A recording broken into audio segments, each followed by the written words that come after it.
My kids call these teensy tiny tacos, and they're a cheap and easy dinner that you can make when you need to stretch a pound of ground beef. These are also perfect for a little game day appetizer, and since they're so small, you can justify eating 10 of them in one sitting.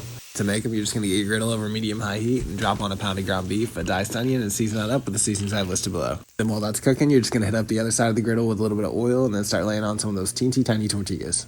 And while those are crisping up, we'll go back to that beef mixture and do something that's not very demure and not very cutesy. We're just going to plop a 16-ounce can of refried beans right in the center of that beef mixture, mix that all together, and start flipping over those tortillas. And at this point, you might be kind of skeptical, but you just got to remind yourself that that's beef and beans that you're mixing together. Once those teensy tiny tortillas are nice and crispy on both sides, we'll just put a little pile of shredded cheddar cheese right in the center of each one and a scoop of that beef and bean mixture. And once we've got those all filled up, we'll just fold them over and smush them down and let them keep cooking until they're nice and crispy on both sides, and it's time to eat. We like to have these with some fresh pico and sour cream with a little cilantro sprinkled over the top, but you can feel free to skip that part if you're one of those people that think cilantro tastes like soap.